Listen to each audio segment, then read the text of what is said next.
Welcome once again.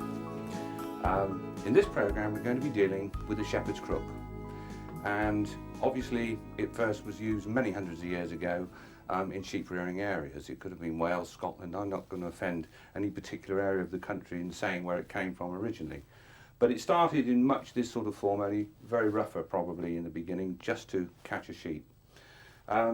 This is the plain crook, and what we're going to be dealing with is putting a thistle on the end. And if you can imagine possibly shepherds who had lots of time on their hands and wanted something to do, I suppose to carve the nose end of the crook was an obvious thing to do.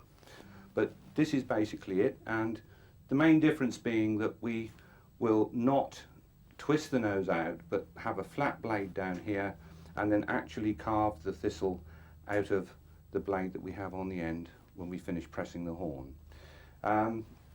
As you can see, it's also crisscrossed here and got some lines in the thistle round there. Again, that's up to the maker. It can be left totally plain if you wish.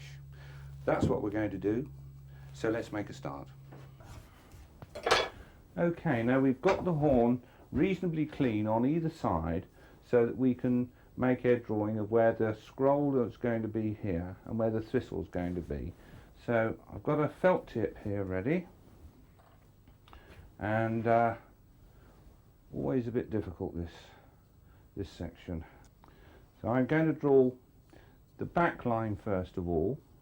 Now we've got roughly the front line into shape, and you can see where the scroll at the bottom is going to be, but it would be good if we could have that scroll a little larger here, and we've actually got the meat in the horn to do that because it's thinner at the back than it is at the front. So I'm going to heat just this section here and squash that to bring that section out a little bit wider, and that will make it even better.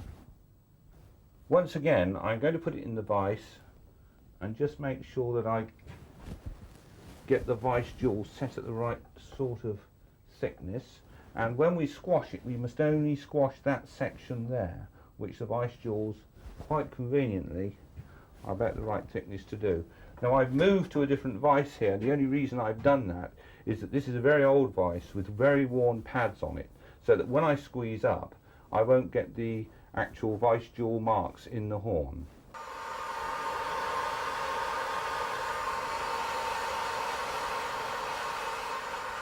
And I think we've got enough heat, and we put it in just over the scroll like that, and then we tighten up good and hard.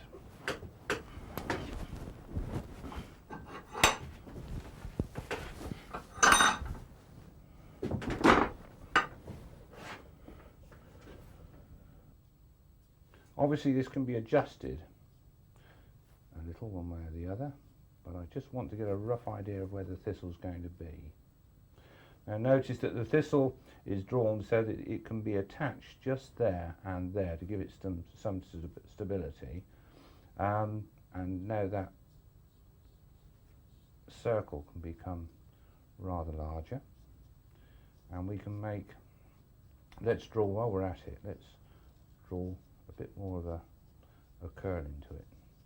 We want to be more like that, I would imagine.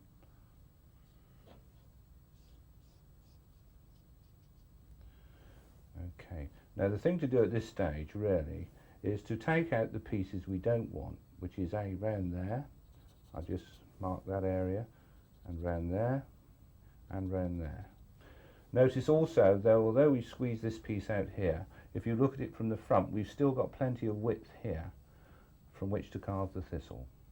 File the sides so that we've got even, uniform sides, and then redraw again, which we'll find much easier the second time, of course, because we will have a much flatter surface to draw on. So the next thing really to do is to start taking these little pieces out here, and we also have to take into consideration the shape you want front ways. The thistle will come out at the sides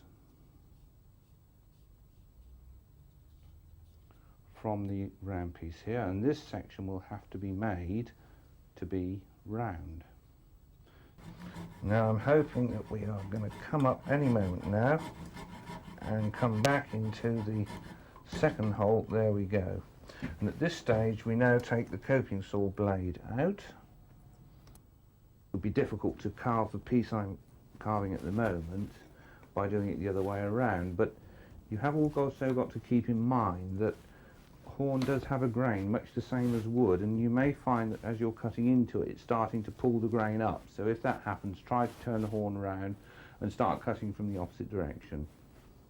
Cut through on, but to do that I'll have to go back to this small chisel and work from the other side. Let's see if we're through yet.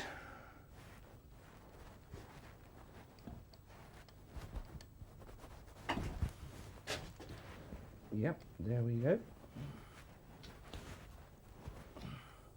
Backwards and forwards, up and down at the same time will make sure that you get a true even flow to your shape. Keep looking at it also, because if you're not careful, what you might do is take too much from one side and then the whole thing will become unbalanced. So let's continue and see if we can get that down to a sort of size that looks correct. I think the stem now is roughly in proportion with the thistle. We don't want to make it too thin, otherwise it's going to look as if it won't support the rest of the thistle. And it's reasonably accurate and running up through the stem here. In cutting in and getting that round, we've made one or two little flat spots on the top of the curl here and one or two underneath here on the bowl of the thistle. So what I'm going to do next is put this back in the vise and trim those little pieces off with a chisel. Right, let's talk about putting the head to the stick, or the shank as they say. So here's the shank. I've got one here that I'm in the process of making at the moment, a good demonstration of this particular type of joint. This is what we'd like to call a peg joint, and you can see why. It's just a peg shaved on the end of the stick, and there is a very clean edge made here, quite a shoulder, so that it comes down and fits well around the face of the horn. And this one should be somewhere near that stage at the moment, and that's roughly how it would go on the stick. Okay, now we've got the head on the shank, I've filed the horn all round, and basically we've got the shape we want.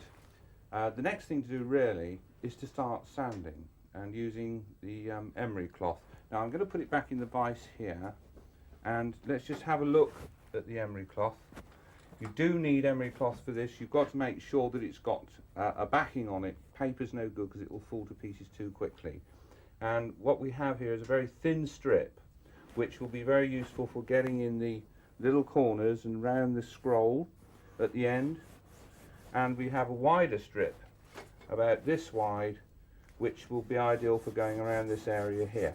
And I'm going to start by sanding the actual thistle and the scroll to begin with, and then I shall work back all the way around the handle. Now hopefully we'll see exactly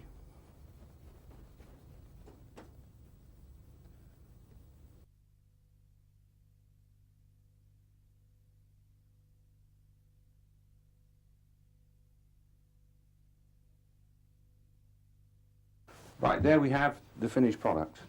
I'm pleased with it.